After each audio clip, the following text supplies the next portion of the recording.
Hello, आवाज आ रही है आप लोगों को? हेलो। जी सर। अच्छा, आ जाए, जल्दी से आ जाए सब लोग।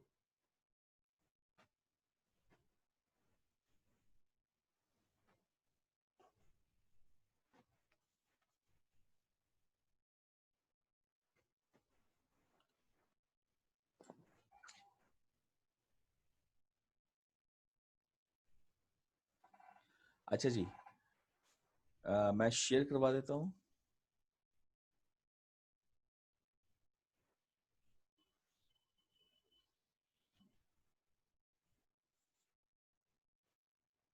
ये हम ये कर रहे थे, मैं ये कह रहा था कि कि जैसी करंट आएगा ये ड्रॉप बढ़ेगा, लेकिन साथ में यहाँ पर एमएमएफ भी बढ़ेगी, जिससे फ्लक्स बढ़ेगा। फ्लक्स बढ़ेगा तो ये भी बढ़ जाएगा।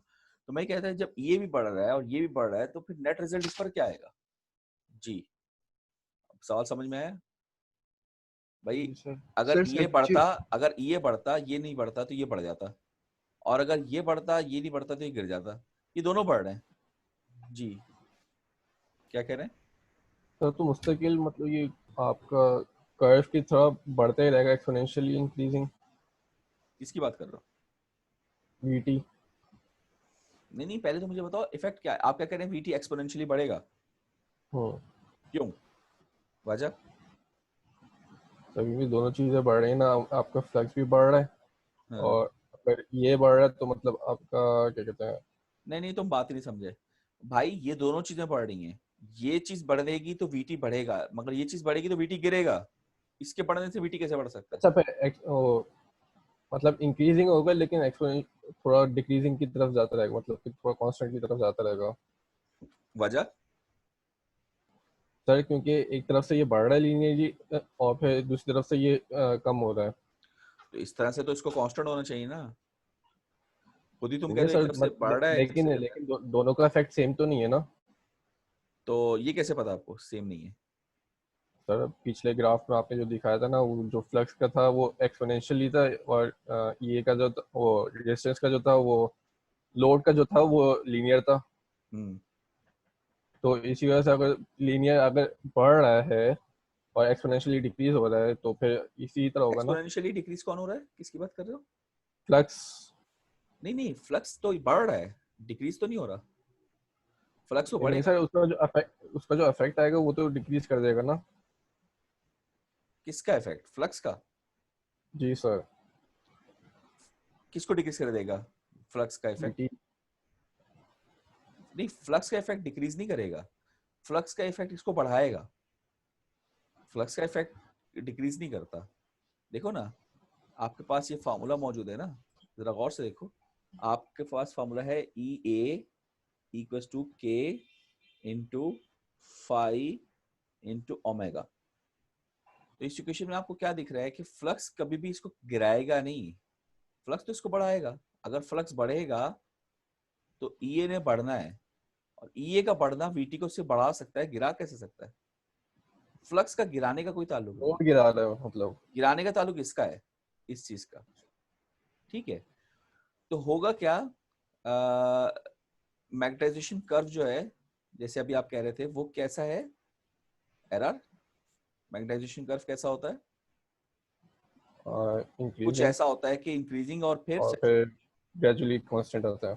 इसका इफेक्ट ऐसा हो रहा होता है कि स्टार्टिंग में बहुत तेज होता है, क्योंकि बल्कि ग्राफ मैंने ऐसे बनाया, ये बड़ा इस तरह का होता है कि बिल्कुल ऐसे जाके यूं यूं यूं चीज आ रही होती है। तो स्टार्टिंग में जो होता है वो बहुत ज्यादा हाई होता है। इसका मतलब ये हुआ कि स्टार्टिंग में इसका बढ़ना, यानी करंट बढ़ने से फ्लक्स का बढ़ना बहुत तेज होगा, तो ईए का बढ़ना भी बहुत ज्यादा तेज होगा। जबकि इसका बढ़ना नॉर्मल होगा, क्योंकि ये तो लीनियर ग्राफ ही है, ये स्ट्रेट लाइन बस रहेगी।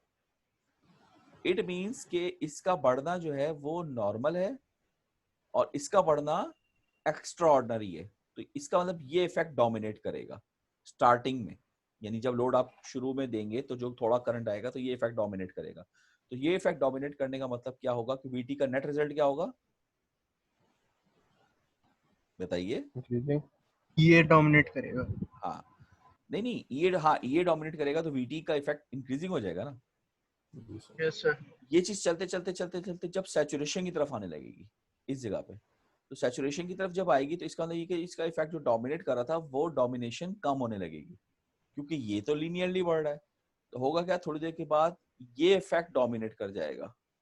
तो पहले तो ये दोनों इफेक्ट कांस्टेंट करेंगे, यानी कि वीटी का बढ़ना, यूं समझ लो कि ये चीज कांस्टेंट है, ये चीज बढ़ते बढ़ते सैचुरेशन की तरफ जाएगी। तब जब ये सैचुरेशन की तरफ जाएगी तो वीटी का बढ़ना भी सैचुरेशन की तरफ चला जाएगा।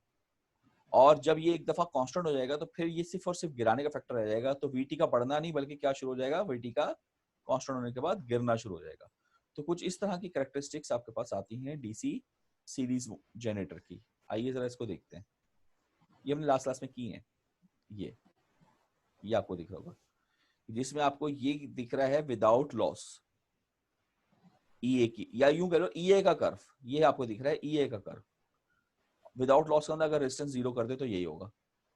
मगर एक्चुअल में आपके पास क्या आ रहा है कि ये इसको फॉलो कर रहा है, मगर गैप आना शुरू हो गया। ये गैप किसको दिखा रहा है, इस ड्रॉप को। लेकिन यहाँ पर जैसे जैसे आप देख रहे हैं कि ये सैचुरेट कर रहा है, ये भी सैचुरेट कर रहा है, और जैसे ये सैचुरेट कर गया तो इसने गिरना शुरू कर दिया, क्योंकि अब सिर्फ और सिर्फ ये ड्रॉप रह जाएगा। और इसी चीज में अगर हम आर्मेचर रिएक्शंस भी इंक्लूड कर लें तो ये इंतहाई स्टीप कर्व आएगा, क्योंकि आर्मेचर रिएक्शन मजीद उसको गिरा देगा। तो हमने ये चीज पढ़ी थी कि ये डेलिबरेटली इस्तेमाल करके हम इसको स्टीप कर्व्स हासिल करते हैं, और उन एप्लीकेशंस में सीरीज जनरेटर को इस्तेमाल करते हैं। ये तो अगला स्टार्ट हो गया। जिन एप्लीकेशंस में हमें इस तरह की कर्व्स की रिक्वायरमेंट होती है या इस तरह के बिहेवियर को हम एक्सप्लॉइट कर सकते हैं, वहां हम इसको इस्तेमाल करते हैं। इसकी हमने एक मिसाल आर्क वेल्डिंग ली थी। तो ये एप्लीकेशन हमने थोड़ी समझी थी लास्ट क्लास में, यहाँ तक हमने काम कर लिया था। ये मैंने इसलिए रिवाइज करवा दिया कि थोड़ा सा आपका जहन फ्रेश हो जाएगा सबका। लेकिन अब जल्दी से हम स्टार्ट कर लेते हैं नेक्स्ट अपना। ये हमारा लास्ट जनरेटर है, हेडिंग दीजिए cumulatively compounded DC generator. Cumulatively compounded DC generator ये कैसा होगा? आपके पास इसी जनरेटर के अंदर अगर इस जनरेटर के अंदर अगर मैं एक वाइंडिंग यहां पर इंक्लूड कर दूं, जिसको हम कहते हैं शंट वाइंडिंग लाइक दिस, तो इसी को हम कहेंगे कम्युलेटिवली कंपाउंडेड डीसी जनरेटर। बल्कि नहीं, गलत कह रहा हूं, इसको कम्युलेटिवली कंपाउंडेड नहीं कहेंगे, इसको सिर्फ कंपाउंडेड डीसी जनरेटर कहेंगे। अब आपसे सवाल ये कि कम्युलेटिव कैसे बनेगा? जी शहूद। सर अगर जो शंट की इंडक्टेंस और जो एलएस है दोनों ऐड हो जाए तो क्यूमुलेटिव है। बिल्कुल सही। तो वो ऐड होने के लिए हम डॉट कन्वेंशन कुछ लेते थे, याद है आपको? जी सर। तो बताएं कहाँ इसको कम्युलेटिव बनाने, तो डॉट कहाँ लूंगा? इसका कहाँ लूं, पहले इसका बताएं। ऊपर नीचे? यस सर, ये सही तरह याद नहीं है। कोई और बता दे किसको याद है, या याद ना भी हो वैसे ही समझ में आने वाली बात है। जी एनीवन एल्स? फिजा? डॉट ऊपर होता है, जी आर। ऊपर क्यों, ऊपर क्यों? पॉजिटिव साइड में होता है। और इसका डॉट कहाँ होगा, राइट लेफ्ट? याद करें। लेफ्ट। लेफ्ट। जी ये सही इन्होंने लिखवाए हैं दोनों डॉट्स। फिजा?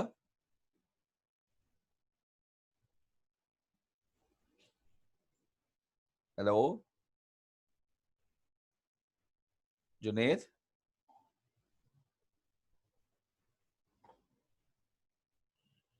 भाई आप लोग मौजूद हैं क्लास में? हम्माद? यस सर है। बड़ी मुश्किल से किसी एक की आवाज आ रही है। अरीब? Yes sir. ये सही लिखवाए डॉट? सर मेरे ख्याल में देखो हमारे पास जो कम्युलेटिव का डॉट होता था वो यहाँ नहीं होता था, वो यहाँ होता था। अगर आप याद करें मोटर में हम कहते थे कि ये इसके स्टार्टिंग में और इसके इस एंड पर, और अगर यहाँ होता था तो डिफरेंशियली। मगर याद करें वहां करंट की डायरेक्शन भी उल्टी होती थी। तो ये बिल्कुल सही लगवाया है, गलती नहीं की कि यहाँ पर अब यानी कि जो उसका डिफरेंशियल का डॉट था वो यहाँ कम्युलेटिव यहाँ बनाता हूँ, वो कम्युलेटिव का डॉट बनेगा क्योंकि करंट की डायरेक्शन रिवर्स हो चुकी है। तो आसानी के लिए बस याद करने, जैसे उसने बताया शहूद ने कि भाई इसमें दोनों का एमएमएफ अगर ऐड हो जाएगा तो वो कम्युलेटिव होगा।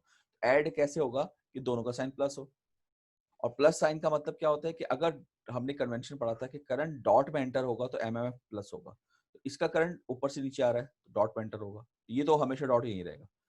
और इसका करंट लेफ्ट से राइट जा रहा है तो डॉट अगर यहाँ बनाएंगे तो प्लस वाला होगा, और अगर यहाँ बनाएंगे तो माइनस वाला होगा।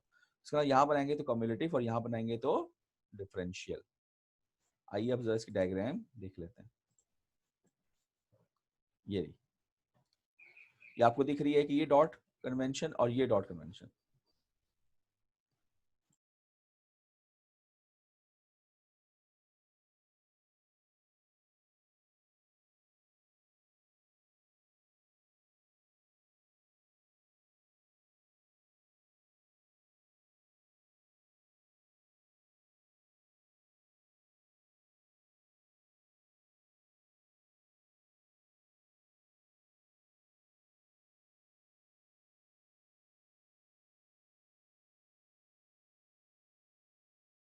हेलो हेलो, आवाज आ रही है?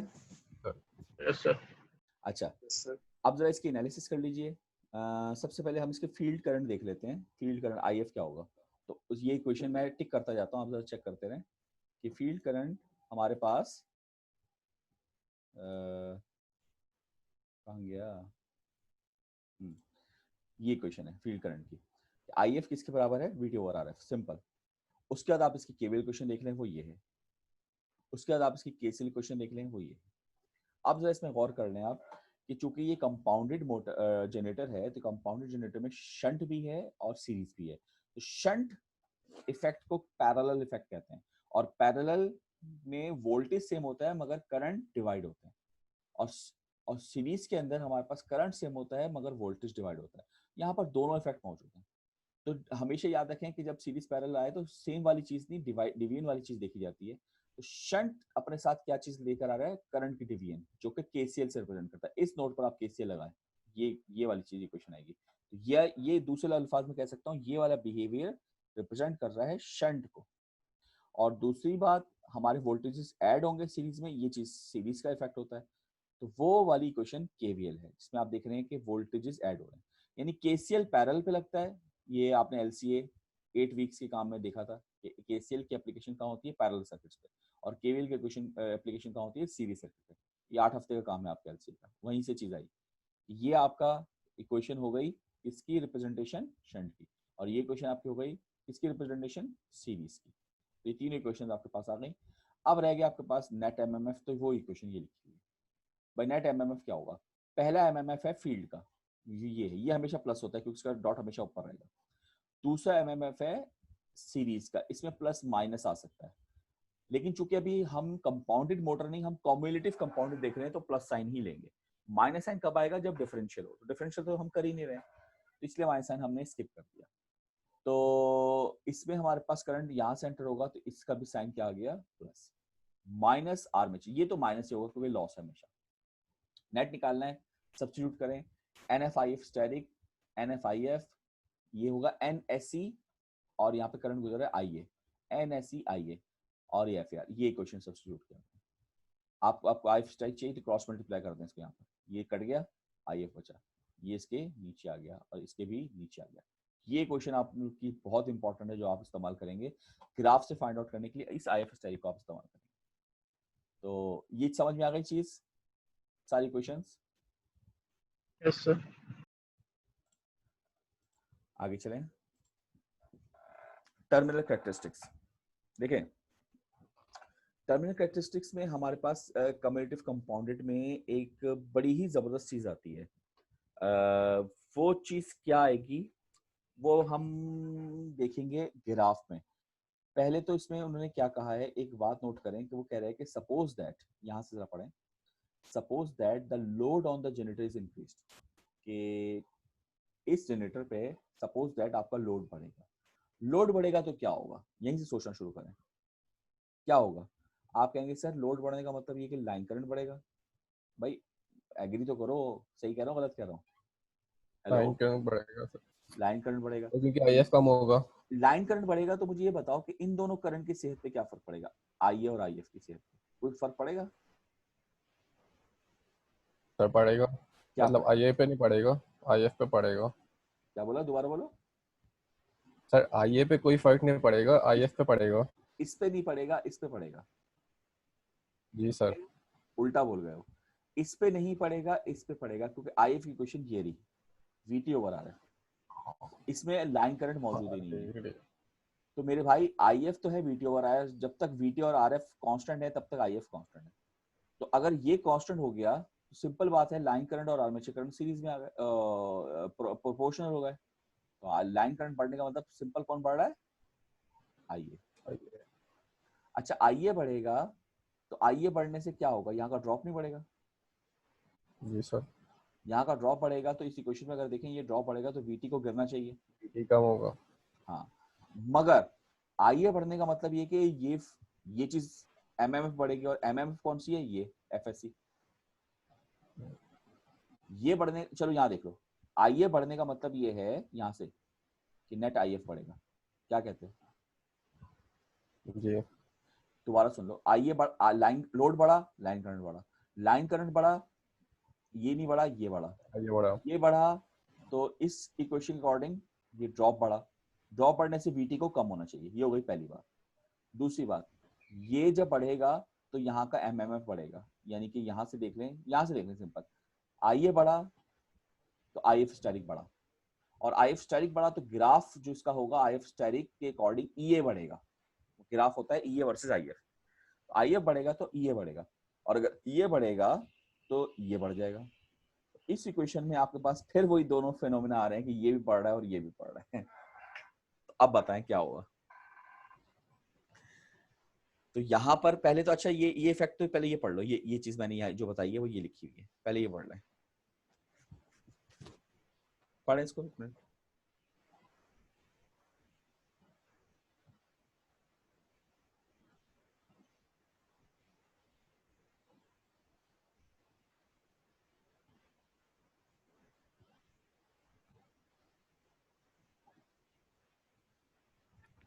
ये पढ़ लिया आप लोगों ने? जी सर। यही बात कह रहे हैं जो हमने अभी एनालाइज की है। जी।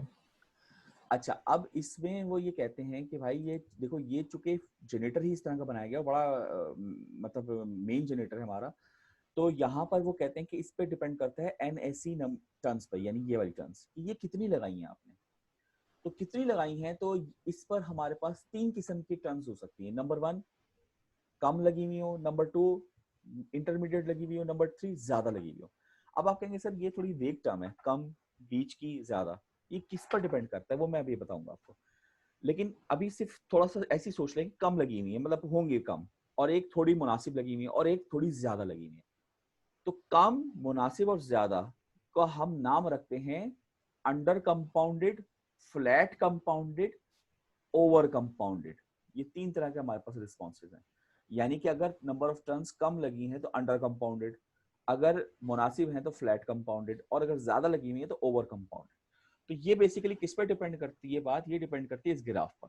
ये देखें, few turns, more turns, even more series turns. तो ये ग्राफ जरा देखें, देखें इस ग्राफ को जरा बड़े उससे समझें। इसको अभी जरा छोड़ दें, पहले ये देखें, ये मैं यहाँ बना भी लेता हूँ। ये कुछ ज्यादा मोटा ग्राफ बन रहा है।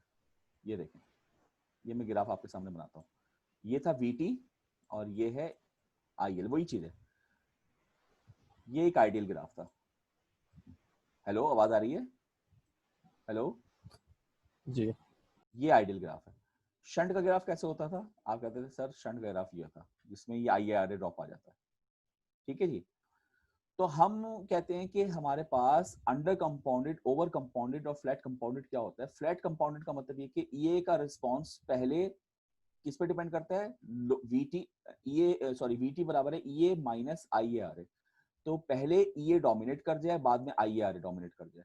तो ये पहले तो बढ़े, ये मैं फ्लैट कंपाउंडेड बना रहा हूँ, पहले बढ़े और बाद में कम होना शुरू हो जाए और फिर आकर इस तरह से चला जाए। तो ये वाली जो जगह है इसको हम कहते हैं फुल लोड। बड़ी इंपॉर्टेंट बात है, इसको समझें, ये पूछी जाएगी बात। ये कहलाती है फुल लोड। और ये वाली जो जगह है ये कहलाती है नो लोड। इसका मतलब ये कि कुछ ऐसा रिस्पॉन्सिव जनरेटर देगा कि नो लोड पे जो वोल्टेज होगा वही फुल लोड पे अगर वोल्टेज आ जाए, तो ये तो वैसी बड़ी आइडियल कंडीशन हो गई हमारे पास। तो नो लोड पे जो वोल्टेज है वही अगर फुल लोड पे आ जाए, that is called flat compounded, कि जिसकी हम नंबर ऑफ टर्न्स, जिसको हम कहते हैं ना मुनासिब सी हो, तो वो ऐसी हैं कि वो बढ़े और फिर कम हो। तो नो लोड यानी फुल लोड पर वही वैल्यू हो जो नो लोड पे थी, तो उसको हम कहते हैं फ्लैट कंपाउंडेड। तो जाहिर है आपको पता है हमेशा इक्वालिटी जो बीच की चीज होती है उसको हासिल करना जरा मुश्किल होता है। अब आप कहते हैं कि नहीं मैंने टर्न्स, नंबर ऑफ टर्न्स जो है वो ज्यादा लगा दिए, तो होगा क्या कि ये बढ़ेगा और कहीं कहीं आगे जाके गिरेगा। इट मींस नो लोड की सॉरी फुल लोड की कंडीशन पे आप क्या देख रहे हो, नो लोड से भी वोल्टेज ज्यादा है। तो अगर किसी कम्युलेटिव कंपाउंडेड का voltage terminal potential no load पे जो था, जो फुल लोड किया तो ज्यादा आ रहा है, इसका मतलब ये ओवर कंपाउंडेड है। और अगर हमारे पास जो ये है टर्मिनल पोटेंशियल वो बढ़े तो मगर फिर गिर जाए, और जब हमारे पास फुल लोड हो तो फुल लोड पर आपके पास नो लोड से वोल्टेज कम आ रहा हो, तो इसको कहते हैं अंडर कंपाउंडेड। तो over compounded, flat compounded, under compounded ये डिपेंड कर रहा है फुल लोड की वैल्यू पर। लेकिन याद रखें इसका अंडर कंपाउंडेड भी शंट से कम बेहतर होगा, क्योंकि इसमें सीरीज वाइंडिंग लग रही है और ऐड कर रही है, तो शंट से फिर भी बेहतर रहेगा। तो ये तमाम इफेक्ट्स इसके हमारे पास इनकी डिवीजन करते हैं, यही लिखा है यहाँ पर फ्यू टर्न्स, कि अगर there are few turns the resistive drop effect wins, hands down the voltage falls off just as in a shunt generator but not quite as steep। Shunt की तरह ही बिहेवियर होगा मगर उसकी तरह ज्यादा स्टीप नहीं होगा। This type of construction where the full load terminal voltage is less than a no load voltage called under compounded। वही बात, ज्यादा हो। if there are few more turns then at first the flux ये क्या लिखा है, strengthening effect wins, यानी पहले ये विन कर जाएगा and the terminal voltage rises। However, load continues to increase, magnetic saturation set up and resistive drop becomes stronger than the flux, तो वो गिरने लग जाएगा। और जब वो कह रहा है कि VT at no load is equal to the VT at full load, दोनों बराबर हो तो उस कंडीशन को हम कहते हैं फ्लैट कंपाउंड। और अगर इवन मोर टर्न्स हम और ज्यादा कर दें तो क्या होगा कि flux strengthening effect predominates for a longer time before the resistive drop takes over. उसका रिजल्ट क्या निकलेगा कि full load terminal voltage actually higher than the no load, VT full load पर नो लोड से भी एक्सीड कर जाएगा, इसको कहते हैं ओवर कंपाउंडेड। तो ये हमारे पास ओवर कंपाउंडेड है, तो ये रिस्पॉन्स होता है इसका, और इसको अच्छे तरीके से हमने समझना होता है। ठीक है जी। उसके बाद वोल्टेज कंट्रोल है, ये वही दो मेथड्स हैं, ये चेंज नहीं होते हैं, तो ये मैं बता चुका हूँ। लास्ट हमारे पास न्यूमेरिकल है, तो टाइम चुके ओवर हो गया, तो ये न्यूमेरिकल हम इंशाल्लाह नेक्स्ट क्लास में करते हैं। और तकरीबन हमारा कोर्स की 2 स्लाइड्स ही रह गई हैं, हमारा कोर्स एंड हो गया। इसके बाद कुछ एसी मोटर्स हैं, वो मैं देखूंगा, पता करूंगा, अगर करवाना हुआ तो उसको कर लेंगे, नहीं तो फिर हम बस यहीं पे एंड कर देंगे। ठीक है जी। इसमें कोई सवाल किसी का?